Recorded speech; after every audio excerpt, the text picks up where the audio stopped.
సినీ గాయని కల్పన తన ఇంట్లో అపస్మారక స్థితిలో ఉండటం కలకలం రేపింది. హైదరాబాద్ కేపీహెచ్బీలోని విల్లాలో ఆమె నివాసం ఉంటున్నారు. 2 నెలలుగా తలుపులు తెరవకపోవడంతో పోలీసులకు సమాచారం ఇచ్చారు స్థానికులు. కల్పన ఇంటికి చేరుకున్న పోలీసులు డోర్స్ ఓపెన్ చేసి అపస్మారక స్థితిలో ఉన్న ఆమెను హుటాహుటిన ఆసుపత్రికి తరలించారు. ప్రస్తుతం ఆమెకు కేపీహెచ్బీలోని హోలిస్టిక్ ఆసుపత్రిలో వెంటిలేటర్పై చికిత్స అందిస్తున్నారు వైద్యులు. గాయని కల్పనకు ప్రస్తుతం ఆమె ఆరోగ్యం నిలకడగా ఉందని తెలిపారు. కల్పన ఎక్కువగా నిద్ర మాత్రలు తీసుకున్నారని తెలిపారు. మాత్రల డోస్ ఎక్కువగా ఉండడంతో స్టమక్ వాష్ చేసినట్లుగా తెలిపారు. బ్రీత్ సమస్యలకు పరీక్షలు చేసినట్లుగా స్పష్టం చేశారు. అత్యవసర పరిస్థితిలో 12 గంటల పాటు వెంటిలేటర్పై ఉంచి చికిత్స అందించామని, ప్రస్తుతం వెంటిలేటర్ కూడా తీసేసినట్లుగా తెలిపారు. లంగ్ ఇన్ఫెక్షన్కు చికిత్స అందిస్తున్నామని తెలిపారు డాక్టర్లు.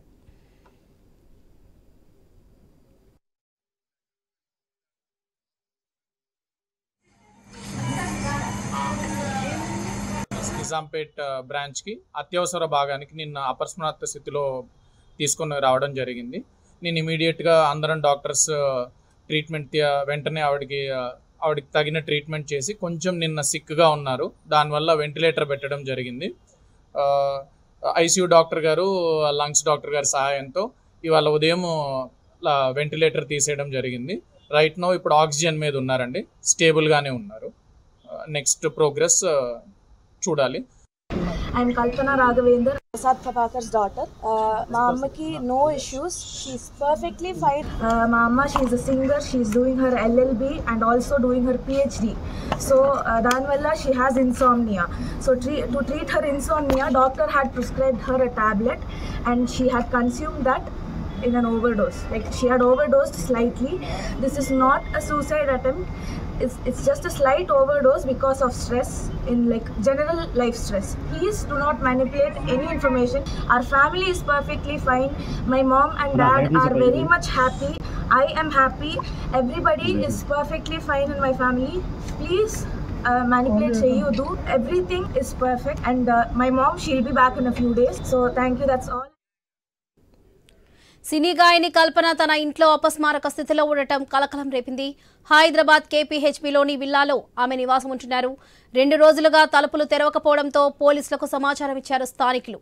కల్పన ఇంటికి చేరుకున్న పోలీసులు డోర్స్ ఓపెన్ చేసి అపస్మారక స్థితిలో ఉన్న ఆమెను హుటాహుటిన ఆసుపత్రికి తరలించారు. ప్రస్తుతం ఆమెకు వెంటిలేటర్పై చికిత్స అందిస్తున్నారు వైద్యులు. కల్పన నిద్రమాత్రలు ఎక్కువగా తీసుకోవడంతో, ఎక్కువగా మింగటంతో ఆమె అపస్మారక స్థితిలోకి వెళ్ళిపోయింది. ఆ సమయంలో ఎక్కువ నిద్రమాత్రలు మింగిన విషయాన్ని భర్త ప్రసాద్ ప్రభాకర్ దృష్టి కూడా తీసుకెళ్ళింది. అయితే ఆయన ఆ సమయంలో అటు చెన్నైలో ఉన్నాడు, తమిళనాడులో ఉన్నాడు. అదే అంశాన్ని ఇక్కడ ఉన్నట్టుగా, అంటే కల్పన ఉన్న ఇంటి నివాసం ఇరుగు పొరుగు వాళ్లకు చెప్పేట్టుగా ప్రయత్నం చేశారు. అయితే ఈ సమయం చాలా మించిపోయిందని చెప్పుకోవచ్చు. అంటే భర్తకు సమాచారం ఇచ్చినప్పటికీ ఆయన మిగతా వాళ్ళని అలర్ట్ చేయడం, అటు పోలీసు వాళ్లకు సమాచారం ఇచ్చినా కానీ పోలీసులు వెళ్ళేట్టుగా వాళ్ళు ఆ సమాచారం ఆలస్యంగా కావడంతో ఆమె అపస్మారక స్థితిలోకి వెళ్ళిపోయింది. దాంతో ఆమెకు హెల్త్ కండిషన్ కూడా సీరియస్గానే ఉంది ఇప్పటివరకు. అయితే కొద్దిసేపటి క్రితం డాక్టర్లు చెప్పింది ఏంటంటే, ఇప్పుడు ప్రస్తుతం నిలకడగానే ఉంది, ఆమెకు రాగానే వెంటనే వెంటిలేటర్ పెట్టాం, ఆ తర్వాత ఆమెకు కొంత ట్రీట్మెంట్ కూడా చేపట్టాం. అయితే ఈ సమయంలో నిద్రమాత్రలు ఎక్కువగా తీసుకోవడంతో ఆమెకు పల్మనాలజీ ఇష్యూ, అంటే ఆ శ్వాసకు సంబంధించిన సమస్య ఎక్కువగా వచ్చింది. అందుకే వెంటిలేటర్ పెట్టాల్సి వచ్చింది. ఆమెకు సంబంధించిన ఆ లంగ్స్ సంబంధించిన ఇన్ఫెక్షన్ కావచ్చు, లంగ్స్ సంబంధించిన ఇబ్బందులు ఉంది, శ్వాస సంబంధించిన ఇబ్బందులు ఉంది.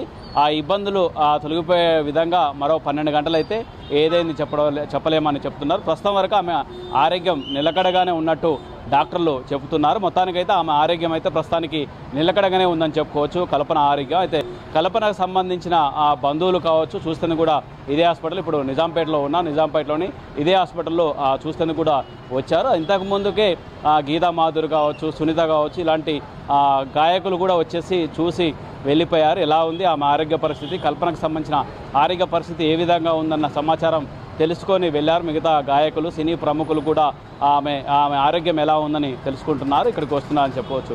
ఈ విధంగా మొత్తానికి ఆమె అయితే నిద్రమాత్రలు ఎందుకు ఎక్కువగా తీసుకోవాల్సి వచ్చింది, అసలు ఏమైనా కుటుంబం సంబంధించిన ఏమైనా సమస్యలు ఉన్నాయా ఏంటన్న అంశాన్ని ఇప్పటికే ప్రసాద్ని పోలీసులు విచారణ చేపడుతున్నారు.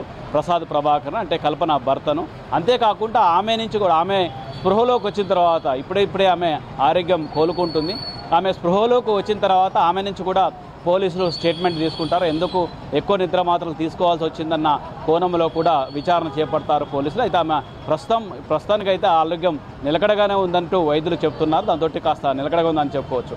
అయితే రెండు అంశాలు ఏంటంటే, ఒకటి ఆమె స్టేట్మెంట్ తీసుకోవాల్సి ఉంటుంది, అసలు ఎందుకు ఇలా జరిగింది, ఎందుకు తీసుకోవాల్సి వచ్చింది. అంతేకాకుండా ఆమె గతంలోనే సైకియాట్రిక్ సమస్యలతోటి, అంటే ఆమె మానసిక సమస్యలతోటి ఏమైనా ఉందా, ఆ కోణంలో కూడా పోలీసులు విచారణ చేపడుతున్నారు. బంధువుల నుంచి కూడా విచారణ చేపడుతున్నారు. అటు ప్రసాద్ ప్రభాకర్ సంబంధించిన బంధువులు కావచ్చు, ఆయన నుంచి కూడా విచారణ చేపడుతున్నారు. ఆయన కూడా ఇంటికి తీసుకెళ్లి విచారణ చేపట్టారు. ఇంటి దగ్గర ఉన్నట్టుగా పరిస్థితి ఏంటి, అసలు ఏందన్న కోణంలో పూర్తి స్థాయిలో పోలీసులు విచారణ చేపడుతున్నారు. ఓ పక్క, మరోపక్క ఆమెకు సంబంధించిన వైద్యం కూడా చేస్తున్నారు, ట్రీట్మెంట్ చేపడుతున్నారు. నిజాంపేటలోని హాస్పిటల్లో, ఇదే హాస్పిటల్లో ట్రీట్మెంట్ చేపడుతున్నారు. అయితే ఆమె ప్రస్తుతానికైతే మరో 12 గంటలైతే ఆమె ఆరోగ్యం ఎలా ఉన్నదన్న విషయాన్ని చెప్తామంటూ డాక్టర్లు చెప్తున్నారు. ఇది కల్పనకు సంబంధించి, ప్రముఖ గాయని కల్పనకు సంబంధించిన హెల్త్ సంబంధించిన రిపోర్టు. కెమెరా పర్సన్ నవీన్తో రవిచంద్ర, హై న్యూస్, నిజాంపేట్, హైదరాబాద్.